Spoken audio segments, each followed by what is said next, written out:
ಇವತ್ತು ರಾಜ್ಯದಲ್ಲಿ ಕಾಂಗ್ರೆಸ್ ಸರ್ಕಾರ ಹಿಂದೂ ವಿರೋಧಿ ನೀತಿಯನ್ನು ಅಳವಡಿಸಿದೆ.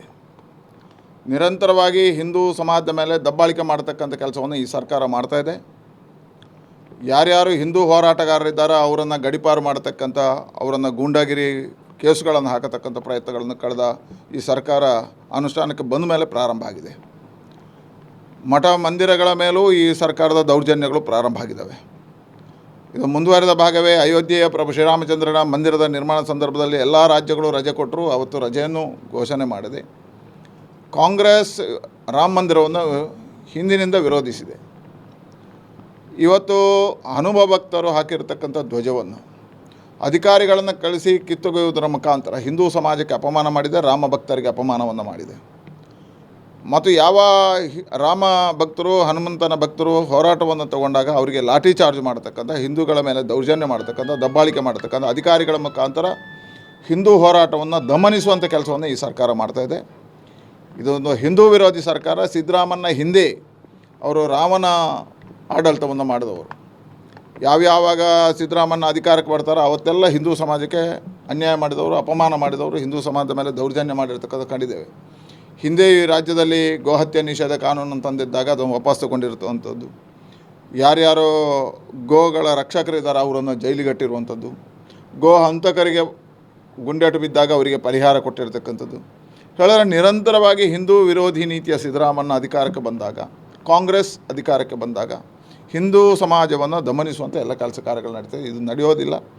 ಭಾರತೀಯ ಜನತಾ ಪಾರ್ಟಿ ಇದಕ್ಕೆ ಉಗ್ರವಾಗಿ ಹೋರಾಟವನ್ನು ಮಾಡುತ್ತೆ. ನಿಮ್ಮ ಹಿಂದೂ ವಿರೋಧಿ ನೀತಿಯನ್ನು ನಾವು ಖಂಡಿಸ್ತೇವೆ. ಮತ್ತು ಈ ರೀತಿಯ ಇವತ್ತು ಹನುಮಂತ ಧ್ವಜ ಹಾಕುವಂಥದ್ದು ಈ ಪ್ರಜಾಪ್ರಭುತ್ವದಲ್ಲಿ ಹಕ್ಕು. ಇದು ನಾವು ಕೇಸರಿ ಧ್ವಜ ಹಾಕ್ತಕ್ಕ ಹಕ್ಕು. ಇದು ಈ ದೇಶದಲ್ಲಿ ಈ ಕೇಸರಿ ಧ್ವಜ ಇರ್ತಕ್ಕಂಥದ್ದು ಅದು ಕೇವಲ ಧರ್ಮದ ಹಿತದೃಷ್ಟಿಯಿಂದ ಅಲ್ಲ, ಇವು ಪರಂಪರೆಯಿಂದ ನಡ್ಕೊಂಡು ಬಂದಿರತಕ್ಕಂಥದ್ದು. ಹನುಮಂತನ ಭಕ್ತರು ಇರ್ತಕ್ಕಂಥದ್ದು ಎಲ್ಲ ಕಡೆ ಇದ್ದಾರೆ. ಹನುಮಂತನ ಭಕ್ತರು ಇವತ್ತು ರಾಮನ ಹೆಸರು ಇಟ್ಕೊಂಡಿರ್ತಕ್ಕಂಥ ಸಿದ್ದರಾಮಯ್ಯಯಿಂದ ಹನುಮಂತನಿಗೆ ಅಪಮಾನ ಆಗಿದೆ, ಹನುಮಂತನ ಭಕ್ತರಿಗೆ ಅಪಮಾನ ಆಗಿದೆ, ಹಿಂದೂ ಸಮಾಜಕ್ಕೆ ಅಪಮಾನ ಆಗಿದೆ.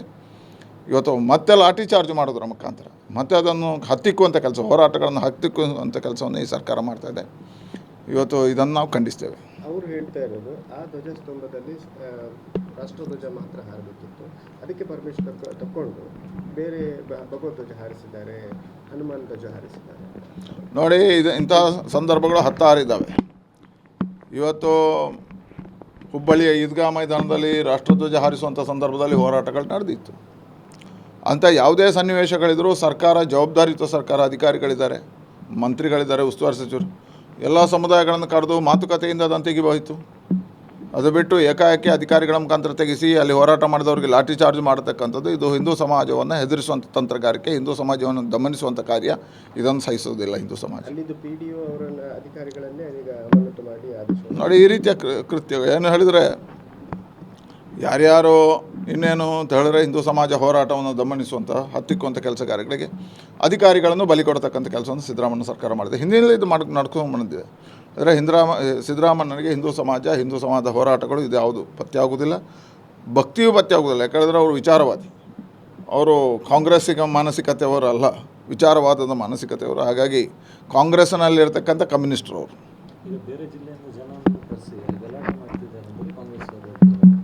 ನೋಡಿ, ಇವತ್ತು ಹೋರಾಟಕ್ಕೆ ಹನುಮಂತನ ಭಕ್ತರು ಎಲ್ಲಿಂದಲೂ ಬರ್ಬೋದು.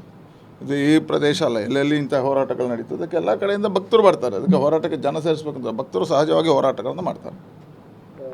ಈಗ ಶೆಟ್ಟರ್ ಅವರು ಬಿಜೆಪಿಗೆ ಬಂದರು, ಸವದಿಯವರು ಮತ್ತು ರೆಡ್ಡಿಯವರು ನೋಡಿ, ಎಲ್ಲ ಕಾದು ನೋಡಿ, ಯಾರ್ಯಾರೋ ಹೋಗಿದ್ದಾರೆ ಅವರೆಲ್ಲರೂ ಬರ್ತಾರೆ. ಮತ್ತು ಬೇರೆ ಬೇರೆ ಜನ ಕಾಂಗ್ರೆಸ್ಸಿಂದ BJPಗೆ ಬರ್ತಾರೆ.